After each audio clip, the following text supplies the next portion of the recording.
so excited to introduce you to our guest today for conversations on faith and creativity, Tuna Pugh. She is amazing. She's an author, a spiritual blogger. She is the host of Soulfull 7 Conversations. She's got 2 fiction books out that you can go find wherever you find books. She also has an incredible book of prayers that holds a special little place on my bookshelf, The Pocket Cathedral. She is a mom of 6. She is an incredible minister of healing and hope, and she's also a dear friend and a hope warrior for me personally and many others. I would love to introduce you to Reverend Farrell Mason. Thank you so much for doing this. Oh, thanks, Moriah. I'm glad to be here. You are excited to be here. Yes. And I'm so excited that you are because just of all the ways you've touched me personally and inspired me. But I am not alone. I'm like one of just so many people that you've touched and uplifted and encouraged. And you have a new book coming out that's going to do just that. It's full of prayers and recipes, which I also know personally are incredible, and just words of encouragement and inspiration. And that's called Soulfull, Full, on the end there. And that's coming out October 24th. Mm-hmm. Really excited about that. Your background, though, is in the arts. You have a master's in art. I do. From the University of Manchester. Mm-hmm. And then also your master's of divinity from Vanderbilt had a focus on the arts. Art and theology. That's amazing. How did you make that transition from that kind of art space towards now you are an ordained minister? How did that journey start for you and that path? How did that twist and turn for you? Well, it's kind of an interesting story because my background in college and then a graduate degree in arts in London, my love is the arts. I love painting. I love poetry. I love music. And so that's kind of the trajectory my career was taking, both in London and then in New York City, until my first son was diagnosed with cancer. And we were treated in New York at Sloan Kettering. And for many reasons, my life took a completely different shift. I had a really important minister in New York City, Tom Toole, who kind of guided me through that one year and a half of treatment. And when we came to the end, I felt and he felt that maybe ministry or some kind of speaker of hope in the world mm-hmm. was maybe in my future. Mm-hmm. And so I applied with his encouragement to Princeton Divinity School and then Vanderbilt Divinity School. And my husband got moved to Nashville for work. And so I enrolled at Vanderbilt mm-hmm. and I had this amazing experience. Just such a creative, soul-filling experience at Vanderbilt. I cannot speak highly enough about it. But I was at a place where I kind of had let the art part of my life, that passion for the arts, I kind of felt like now I need to just do ministry and helping people and stepping into these edges of despair that I had knew so well and trying my hardest to speak an authentic word of hope. Mm-hmm. And because I had been there, I knew what that edge felt like. And I also knew that hope is real and it's God's gift to us mm-hmm. and it does see us through. And so I kind of just went straight in full mind, body, and spirit invested in now, I guess you would say ministry. Mm-hmm. I'm the consummate student, obviously 2 master's degrees. I love reading. I love studying. I love conversations. I love new information.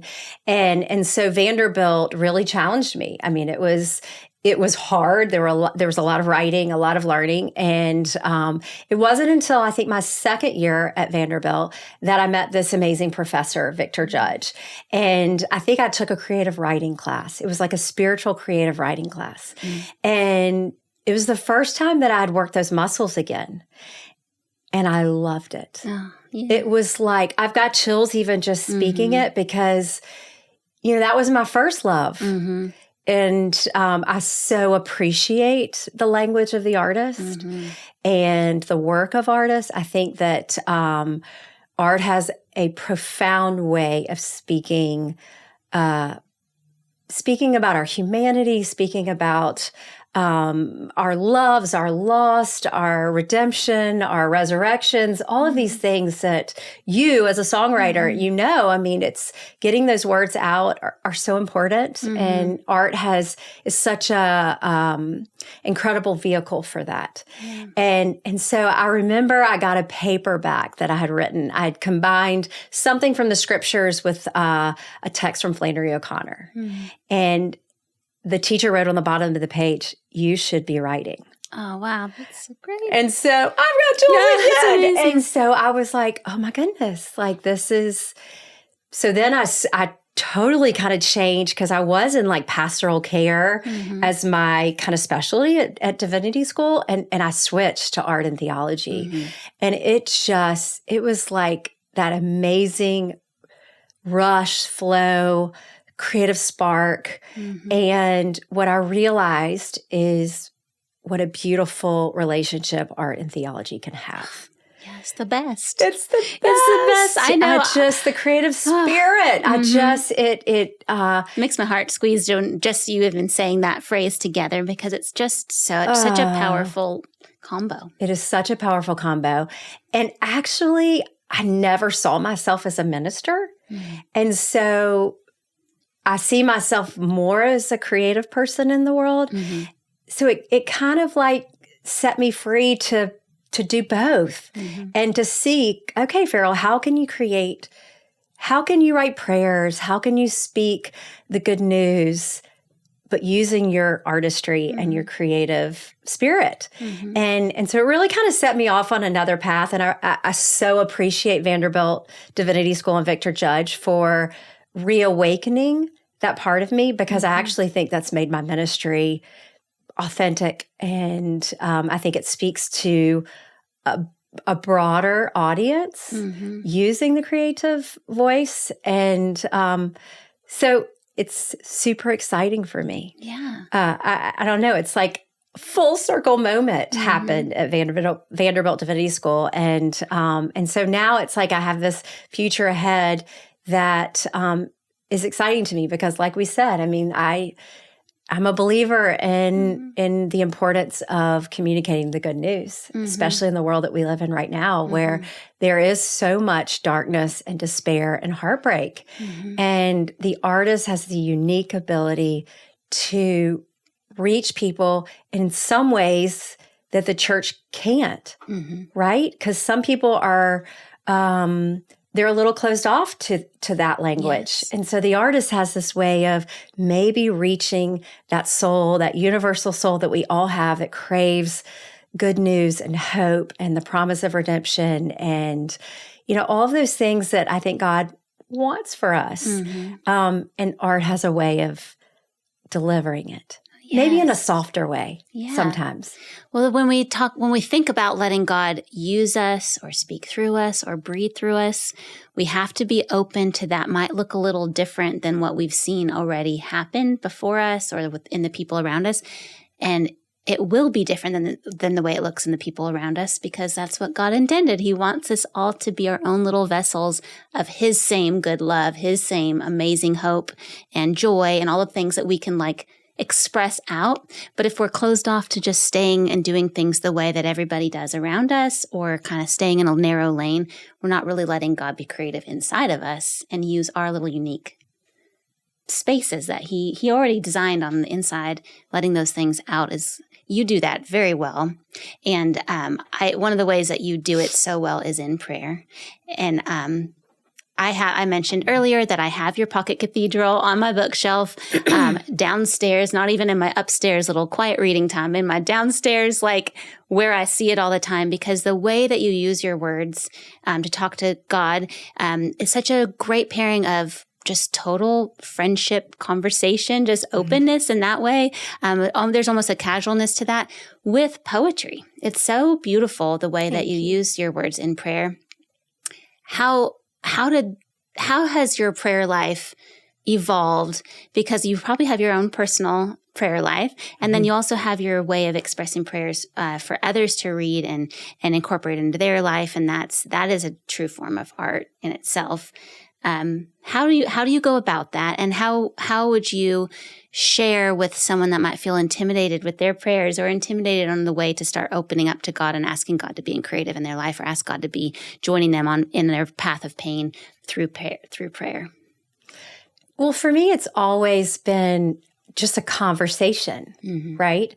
But the conversation is influenced by all these different facets of my life. And so nature is very important to me. I mean, this is where I really conscientiously put myself in nature almost every single day, because this is where I feel the closest to God.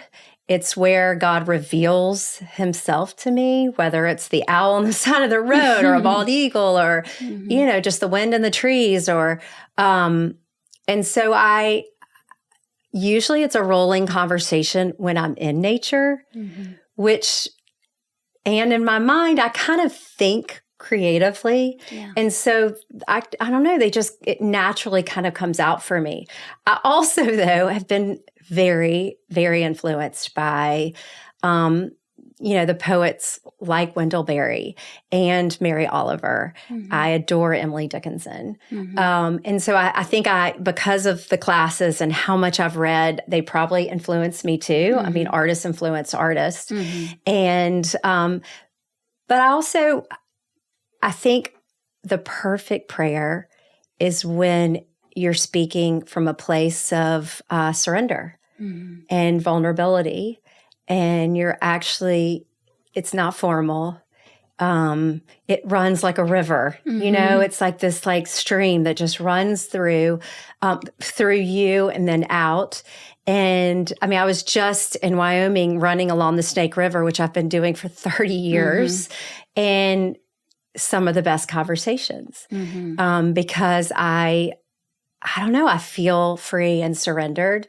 And it doesn't mean that I have not had many, many late night, bathroom floor, tears, crying, angry, all of the true emotions, conversations too. And maybe those prayers aren't as elegant as what you might find in the Pocket Cathedral, but those are super important too. When Charlie was diagnosed with cancer, I'll never forget it. My childhood minister who had married us, and he came up to my parents' house and baptized Charlie before we left to go to Sloan Kettering. And I kind of was at a place of, how in the world could you, I mean, I'm not sure I would have anything to do with a God that would allow this. This is so tragic, and I'm not sure I want to be a part of a world or in relationship with a God that would allow this. And I remember him saying, you need to be so blunt and so honest. And if you have to say unholy words, you say those unholy words. And it's the only way that you are going to, one, see your way through, but also have an authentic relationship with your Creator, the one that loved you first, is loving you through this and will love you all the way, and on. And I don't know, that kind of freed me up. I think the moment he said, you can say unholy words. Praise Jesus. Can I get an amen? Can I get an amen? We can say some unholy words and prayers. And so there's a beautiful balance, because I believe we live in a exceedingly sacred world that is full of beauty. And so when you read some of the prayers in Soulfull and you read some of the prayers in the Pocket Cathedral, you will see that I believe the world is sacred. And the beauty just smacks us upside down all the time if we're open to it. And so that's where those words come. That beauty is translated into the words. But I also think prayer can have some unholy words too. Yeah. I love that. What is, I'm blanking on this now because I feel like I always say it wrong, but after I went through what I went through this year with losing my husband to cancer, and we have that kind of commonality there of walking through that path,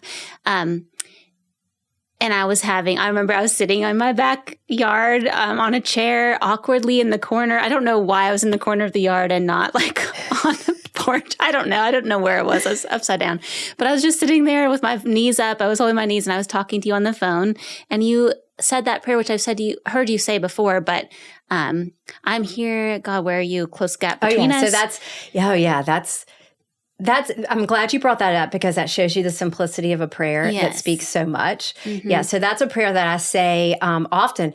I say it when I am feeling anxious or I feel lost or I feel like the world feels impossible. Mm-hmm. Like I just don't know how we're going to have some sort of redemption here. Mm-hmm. And so I say, dear God, where am I?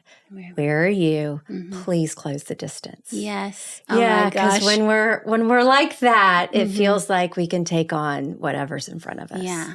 I love that so much. And I've said that to myself multiple times after Me too. that. And it's really so helpful. And that's the start of not just prayer, but also relationship with God, whether it's brand new or whether it's an old relationship with God that you've had for years and years and you're kind of like irritated with him for whatever life is throwing your way. But it's such a refreshing, it's either a start or a restart of connection. And when I was holding my knees, like rocking back and forth and wearing God knows what, I don't know, some sort of PJs, having the worst day ever, that really that restarted something. And I love that.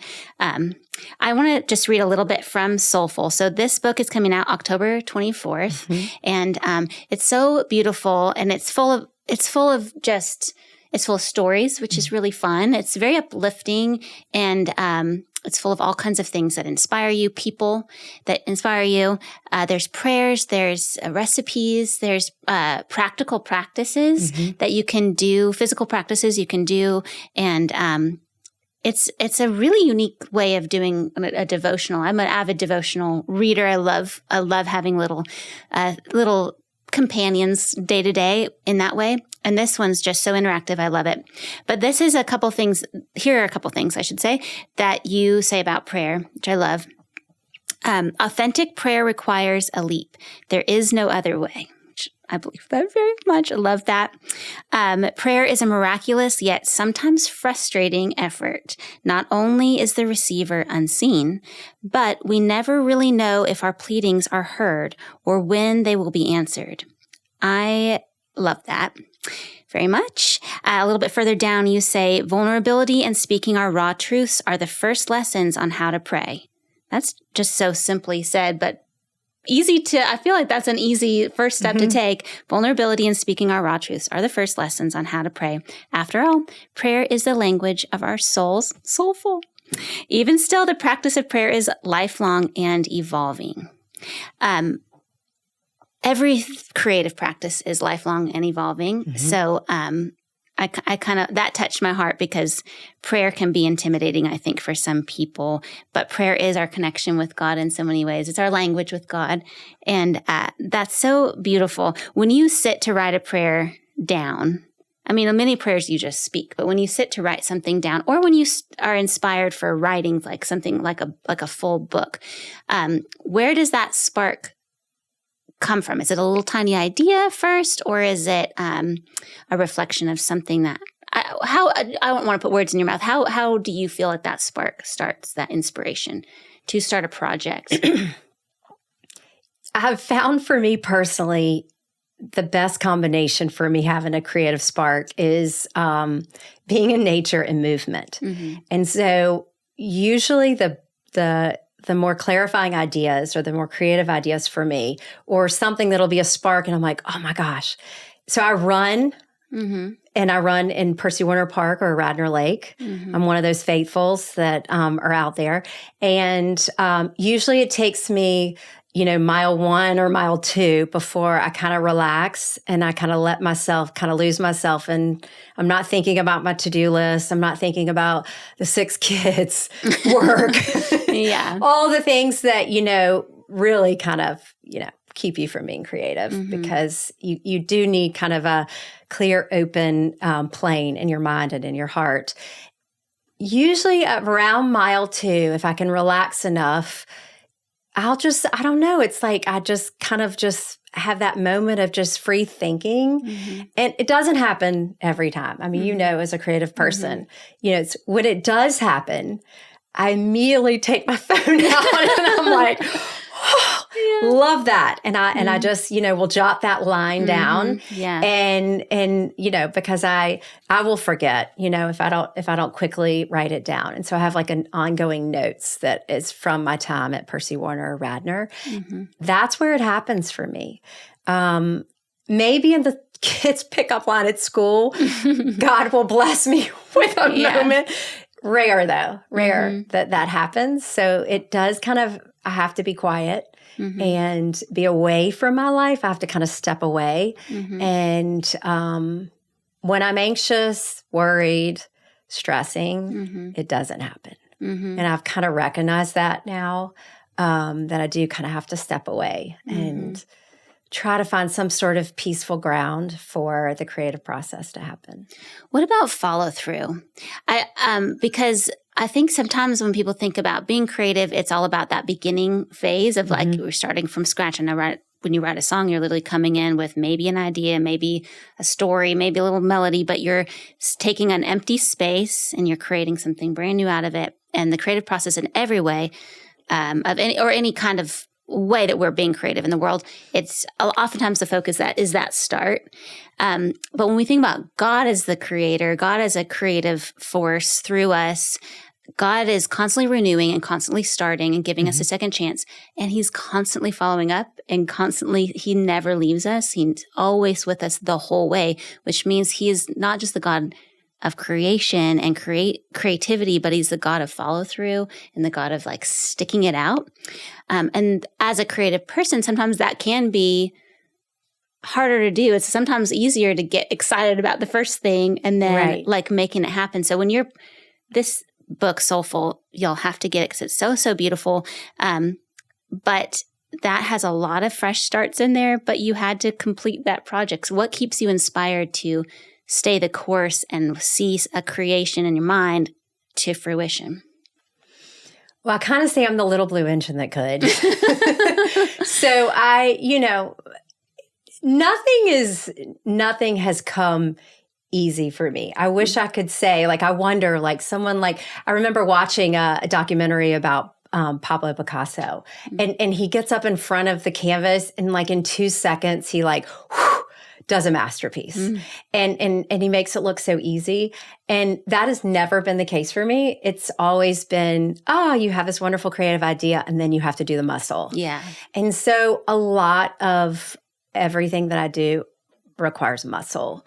And because I have so many kids and do the pastoral ministry too, I really kind of have to be super intentional about the writing part of it and kind of grinding a little bit and just saying, I'm sitting in this chair today for 6 hours. I'm doing it. Yeah. And I'm not getting up. And sometimes, and you probably can relate to this, I will sit for 6 hours and I will come away with 2 sentences, both of which aren't that great. And then I'll sit back on Tuesday and I will sit there for 6 hours again and it'll just flow a little bit better. Sure. I don't know who it was. I don't know if it was Stephen King or some author who said, every single day, the bottom has to be in the chair. And that's just not the reality for me because I have so many moving parts, but I really do try to give it intentionality because you're right. I mean, you can have a beautiful sentence, but then you have to write 30 more. And that means you have to be sitting in the chair, really crafting and working and using your muscle. And I think probably like 10 years ago, I really thought like, well, I'm just going to write it and then it's done. And now I'm realizing that part of the creative process is the revisions. Yes. And although not fun, super necessary. And I remember when I turned in Soulfull to the publisher at Penguin and they came back with the first set revisions. Oh, Lordy. And I was like, oh, okay. You kind of have to take 2 days of, whew, all right. Yeah. Okay. The sting. And then, the revisions actually do make it better. Mm-hmm. And, you have to kind of swallow that pride and humble yourself a little bit and then realize that is part of the creative process. And that's kind of part of the muscling and the grind of being willing to, it just doesn't happen like a spark unless you're Picasso. Right. Yeah. Well, bless him. But, yeah. And I know, when we read in scripture that God will work all things together for good, a big word in that is work it together for good. Make it, create it, work it over, warm it over, reshape for good. Not necessarily God. It's God good. There's some words in between there. And one of them is working it and molding and shaping. And that's so important. And getting out of our own way. Get out of your own and way. So a lot of times I do have to say the prayer, okay, not me, but you. Yeah. Right? I'm in my own way. And I need to step back and take a breath and you speak through me. Mm-hmm. I love that. So there's a lot of things in Soulfull that show so beautifully what you're inspired by and things that have touched you along the way, experiences, people, and the arts, which you mentioned earlier, is a huge inspiration for you just in life in general. Mm-hmm. And earlier, before we started recording this, you were talking about the theologian artist relationship. Speak a little bit on that if you can, and maybe some of the people, specific artists that really have influenced you so much or have inspired that particular study that you were invested in.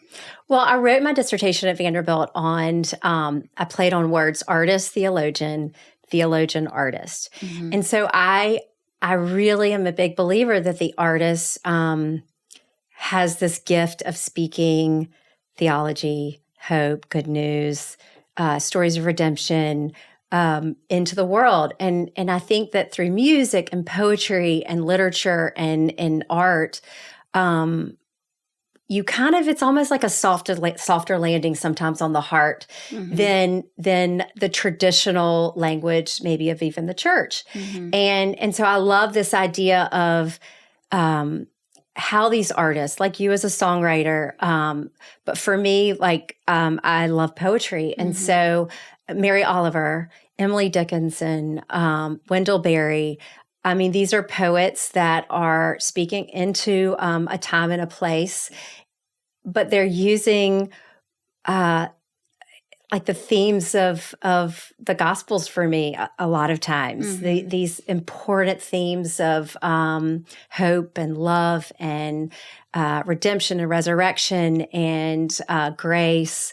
They're using it, but it's tucked into their work. But if you read those, they really speak to you. They speak to your spirit. Mm-hmm. And I also think, though, because I'm coming from a background of also being a theologian, that I think theologians need to learn from the artists. And especially in a world right now where it feels like maybe people are walking away from traditional religion, and that the theologians need to become a little more artistic in the way they reach people, and which I think is inspiring. I think that that's, you said, God says, I'm doing a new thing, and I think it's very exciting that we can speak the good news in new creative ways. Mm-hmm. You speak in your book about a particular artist that had to go about it in a different way. Can you kind of talk about that little story? Yes. So the artist Matisse,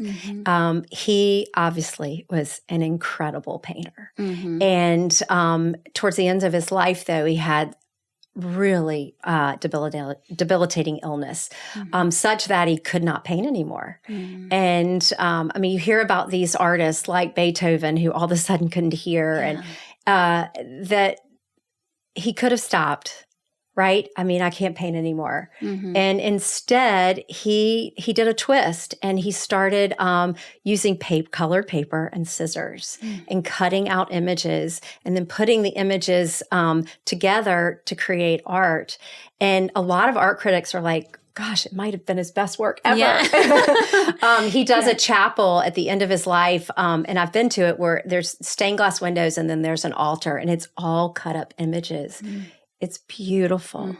It's this message that's like floating and super inspired by the Spirit. You can just tell. I think, though, as artists and also as theologians, we have to be willing to strike out on a new way if the old way isn't working, which is really hard because we can get so set in our ways. And I think he's a great example of that creative spirit is in me. That hasn't left me. And so I've just got to figure out a new way, right? But that translates, which is why Matisse's story is so beautiful. That translates not in just the creative life, but in our regular human life. Yeah, I mean, you've just experienced a terrific loss in your life. And you could choose to put up and shut up and just be like, oh my gosh, like that's it. That stops the life. And you're choosing to do it a different way, which is open arms, open heart, open spirit. And it doesn't mean it's easy. It doesn't mean that it's pretty. It doesn't mean that it's like, oh, I lost and now it's over. I mean, it's never going to leave you.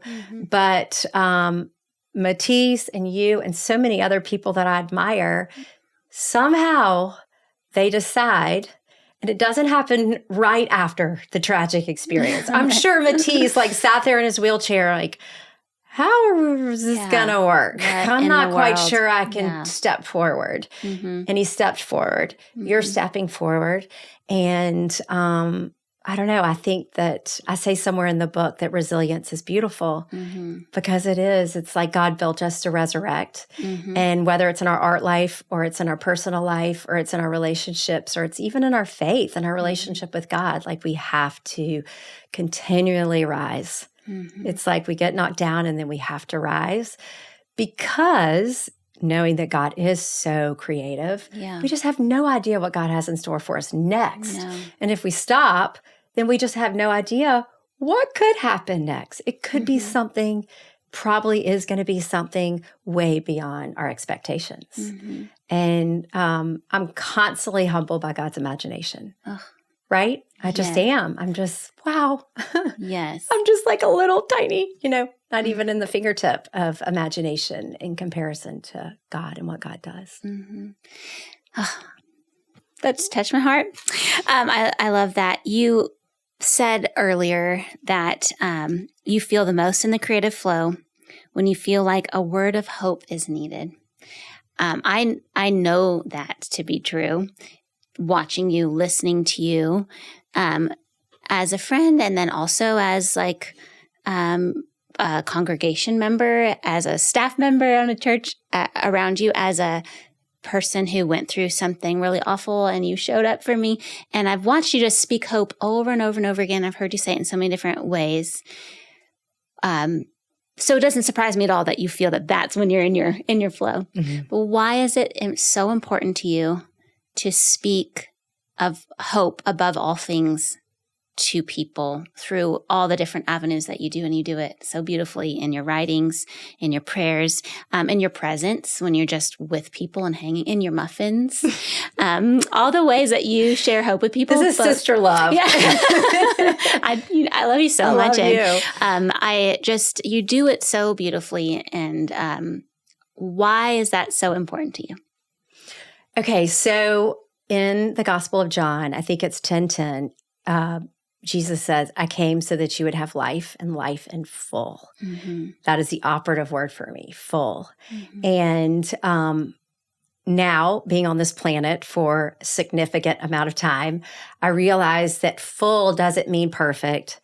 It doesn't mean easy. It doesn't mean rose petal path. Full is like just the fullest experience of what it means to be a spiritual human being. And for me, I see how life can just take us down at the knees, and it can break our hearts in such a way that it's like there's just no way this heart can be healed. And I go back to that. Like Jesus said, I'm here because I want you to have life in full. So I feel like, because other people have done this for me, is I'm on the sidelines of people's lives, and I feel, I just feel so called to speak a word of encouragement. Like, it's not over. And I know this is deep, dark, and ugly, but it's not over. And I'm going to give you this word of hope, hopefully, that if I can just, leave myself and allow God to speak through me, because I want you to keep moving forward. And I think it's hard to keep moving forward. I really do. I don't think it's authentic when people just like back up and they're like doing cartwheels and thinking, I'm going to move forward. Because I'm like, your heart's been broken. And it takes a lot of courage. It takes a lot of people speaking hope into your life for you to realize, you know what, I'm going to keep going. I'm going to keep walking forward. And I'm changed and I'm different, but I'm maybe stronger. Like, I look at you now, and I don't know how many months we're out, but I mean, you are a strong, faithful, resilient, courageous spirit in this world. And I think God is saying, yay. But you need people to speak hope into you. And I know, with 6 kids and a husband that I adore and a family that I love and friends that I love, that there are going to be moments where I really need people to speak hope into my life, right? So it's not going to be a rose petal path until I leave to go to heaven. I know I'm going to have other obstacles in my life, and I'm going to need people to speak hope into my life. And so that's why I try my best to just say, okay, you know what? We're on this race, and we're going to get up. Yeah. We're going to keep going. We got this. We got this. We can do this. You do speak hope to everyone around you. You live hope, is what I see in you. It just comes out of you. And this book is a culmination of that. I think it's a tidy little beautiful package of that expression that you have all the time in your life. It's called Soulfull. Full, because it's about the fullness and inspired by wanting to live the fullness of life, or the promise of the fullness of life that God can give. And it's out officially on October 24th. And you're going to be doing a really cool conversation October 23rd at a local bookstore in Nashville. And it's a conversation, Parnassus Books, yes. And it is sold out, but can you tell us a little bit about what that's going to be all about? Well, I'm like a heart, mind, body, soul lover of Parnassus. I feel like it's an anchor in our community that it gives so much. I mean, I'm an avid reader, and I go there when I'm having a bad day, and it lifts me. And I think they've done so much for the community. So it's an honor to be able to be there. And they've supported me through all these years of writing. So I will be in conversation with Elizabeth Hasselbeck about the book. And then we're doing a special event together. We are. I'm so excited. Because I love the combination of music and the word. And so we're going to do just a really special evening on November 8th here at Woodmont. Where you're going to just bring out your gifts, and we're going to talk about Soulfull with Clay. And I really hope it's one of those nights where when people leave that they do feel, soul filled, like that they feel more full than when they walked in the door, when they leave the door. The opportunity is there for anyone that would like to come. That's if you are in the Nashville area, November 8th. That's at 6:30 p.m., I believe, at Woodmont Christian Church. And it's going to be a really fun night. I'm really excited to be able to just share some music on that night, and then also to just listen to you talk again about this book because it's so amazing. You can find this book online if you are in the Nashville area. Head over to Parnassus. It's a great bookstore. If you're not in the Nashville area, you can find this book pretty much everywhere that books are sold. Parnassus also has an online that you can order online there, but it's available all over the place. It's called Soulfull. Again, that's with Full. Where else can they find you? Your blog is Bread and Honey. Yeah. Yep. And so I try to write something every week. You get it on Monday morning, just like a little nudge to start the week off. And then Soulfull 7 Conversations. And I've been a little like slow to the Instagram world, but I'm trying because I feel like it's there. It's not going anywhere. And so if I could add a little something good, you know, you're not going to see me like, I don't know, painting my fingernails. But I am going to like, but I am going to try to offer up something, you know, worthy. Yeah, beautiful. You're a great chef is not the right word, but a great cook. I'm trying to think what's the right word for that. I'm a home cook. I say I plate for 8 every night. Yeah, it's beautiful, but you do share beautiful pictures of those sometimes. I love that kind of thing. So where can they find you on Instagram then? So we got Bread and Honey. So I think it's just Farrell Mason. Farrell Mason. Yeah. Okay. Maybe Farrell Mason _ I don't know. We'll have all the links below here, below the video. If you're listening to it, their links are wherever you are listening to it. We've got a little section there that you can find Farrell. You can also go to our Instagram page, Two in a Pew, and we'll have links to the book, links to Farrell's blog, also the Soulfull 7 Conversations, everywhere that you want to find her to get a little word of hope and encouragement. We will be able to provide that for you. I really appreciate this conversation, all the conversations I'm blessed to get to listen in on with you, but especially this creativity and faith are just they're so needed right now, and the word of hope that you give is so needed in this world. And I'm excited for this book. I'm excited for all the things you have coming up. So thank you again for doing this. You're amazing. No, this was fun. Thanks. All right. Come back next week for our next one, and check us out, Two in a Pew on Instagram. And we're just so grateful that you're joining us for Two in a Pew Conversations on Faith and Creativity.